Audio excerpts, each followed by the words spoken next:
Emma, welcome back to my channel. Today's video is going to be something all about sorority recruitment. I have gotten so many different questions asking me to film this video, and I was planning on it ever since I joined a sorority, even since before I knew I was in a sorority. So I'm really excited to film this video for you guys today. I'm just going to do my experience on sorority recruitment.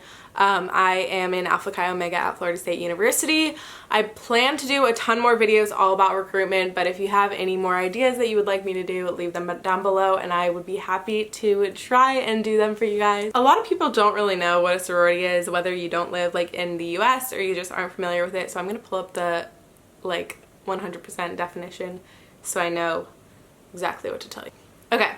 So it says a society for female students in a university or college, typically for social purposes.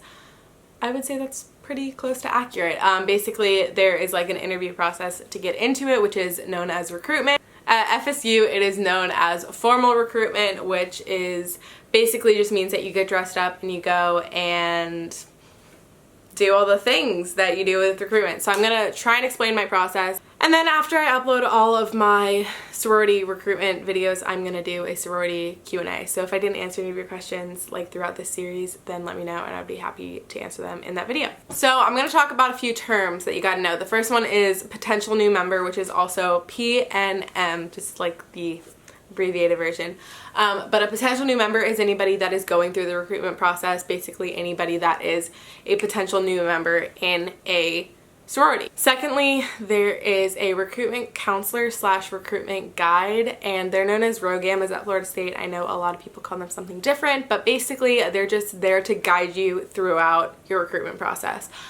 They are women who are in sororities themselves. However, they decided to disaffiliate to help the potential new members of that year go through their recruitment process. During this time, they are promoting the Pan-Hellenic experience as a whole rather than just promoting their individual organization. I have my laptop right here, so if you see me looking down at anything, I just have a ton of notes of things that I want to talk about and things that are important. So if you see me looking down, this is what I'm doing. Basically, these recruitment counselors are guiding their PNMs throughout the way of recruitment process and helping them answer any questions that they may have or make decisions of what exactly they would like to do throughout their process. Now I'm going to get into the logistics of sorority recruitment. Again, I'm speaking for Florida State. It could totally be different at any other school, just depending on how many organizations you have there. At Florida State, we have 17 chapters, so recruitment kind of goes based off that. I'm going to start off with all the different rounds that consist of recruitment. At Florida State, you first have a PNM orientation, and I would assume most schools do this. I know a lot of friends that I have at schools also do this. It's basically just an orientation to get all the potential new members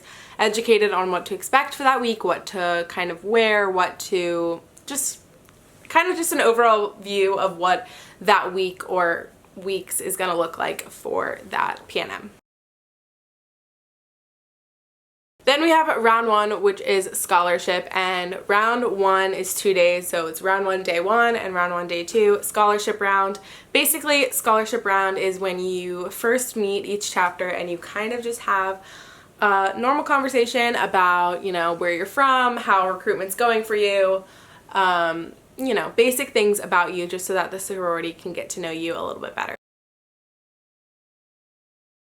Round two is the investment round, and this also takes place over the course of 2 days. Round two, day one, and round two, day two as well. These are both, again, investment round, and this is when you figure out the finances of all of the chapters that you have been asked back to. There are dues, of course, that you have to pay when you're in a sorority, so round two gets the PNM kind of familiar with what they can be expecting to pay over the course of their time in the chapter. During this time, you'll be visiting less chapters but spending more time with the chapters that you do go back to, and I'll talk more about that breakdown process in a little bit.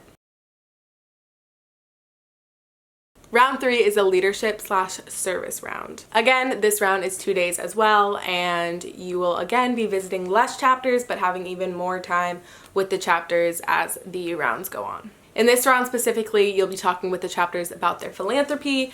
Each sorority organization has a specific philanthropy that they work close with throughout the entire year to raise money for and just kind of be in partnership with, which is super awesome.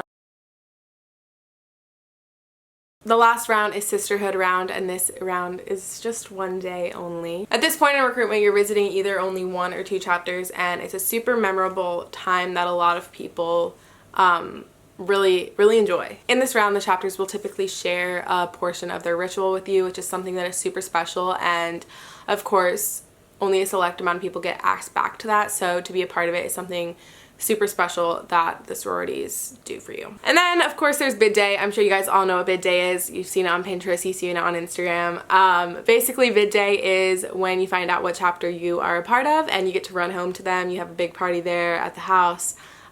Super fun. You celebrate all the potential new members that are now new members, and yeah, it's just a super fun time. And yeah, that is what recruitment at Florida State looks like. Again, I can't speak for every single school, but for the most part I think they typically tend to be like that. So a lot of people don't really know like how recruitment works, and I never really knew until I kind of started recruitment. Of course I watched a lot of videos before. I'm gonna leave a link down below to all of the videos that I loved that helped me a lot during this time, because of course there's this one that I'm making for you guys, but there's so many that I watched that were super helpful for me, so I'll leave them linked down below for you guys if you want to check them out. Basically, after each round, the PNMs go and they select their ranking of each sorority that they visited. The FSU recruitment format goes. So I'm going to explain that a little bit because I'm sure you have no idea what's going on. Basically, you visit the first 17 chapters, which is where the 17 comes from. And then after round 2, you drop it down to a maximum of 12 chapters. After round 3, you can get asked back to a maximum of round 4, you can get asked back to a maximum of 2 chapters. So basically when you're going through the ranking process, you select the maximum of number houses you can get asked back to for the next round, and then you rank the rest. So basically, say after round 1 you go to 17 chapters and you know that you can get asked back to a maximum of 12 the next round. You would select the top 12 that you liked and then rank the ones after that. So basically 1 through 12 would basically be all equal. 1, 1, 1, 1, 1, 1, 1, 1, 1, all the way up to 12. And then after 12 you would rank it 13, 14, 15, 16, 17. So when going through recruitment, this is something that I didn't really know until kind of after the fact, or during, I guess I figured it out along the way. But each organization does have national criteria that they need all of their new members to meet. So you may not get asked back because you don't have a high enough GPA or just certain standards that they want you to live up to, which I think is really great that they hold all of their members accountable. And I think that's something that I really wasn't familiar with, so I'm trying to tell you so that you guys know kind of what to expect. Like I said before, a lot of the chapters do have a minimum GPA requirement, whether that be the PNM's high school GPA or if they do have an existing college GPA as well. So I can speak for Alpha Chi because of course I'm in Alpha Chi, but Alpha Chi requires a minimum of a 3.1 GPA. Alpha Chi Omega at Florida State is actually considered in the top 3 of GPA requirements every semester. On top of that, we also look for leadership. So what you did in high school, were you a leader in high school? Do you plan on getting involved in college and stuff like that? So when you're filling out your recruitment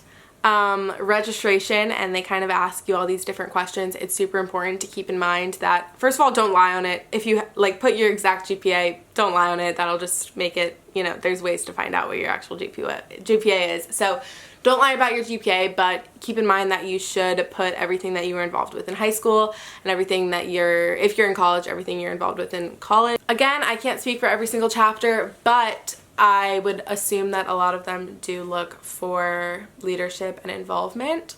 So definitely don't lie about that again, because it'll be super obvious. But if you do have that experience, make sure to include it because it is something that is super important. So now that I kind of did an overview of that, I know it's kind of long, I'm going to go into my specific recruitment process. So of course, I'm not going to name any specific chapters other than Alpha Chi Omega, just for obvious reasons. But I do have my notes that I took during my actual recruitment process, and I'm going to kind of tell you my breakdown, how many chapters I got asked back to each day. So round 1, of course, I went to 17 chapters, talked to all of them, had a super great time. I wasn't really familiar with a lot of them, and I loved getting to know. Basically, I was never familiar with sororities before, so round 1 is when I kind of got introduced to it. So as recruitment goes on and you get more familiar with it, you'll get so much more comfortable. I was definitely nervous the first few houses I visited, and I'm sure you'll be too. Totally normal, but it does get better as you go to more houses, I promise. So I went to 17 in the first 2 days. I don't remember what the breakdown was. I probably went to like 9 and 8. I think that's what it was. You go to 9 the first day, the second day, or it could be 8 and then 9, like whatever it is. Just depends on what your group is. Basically, you get split into groups. I don't remember what the groups are called, but each group gets paired with a recruitment counselor or recruitment guide like I was talking about earlier, and that individual guide will help you throughout your entire process. So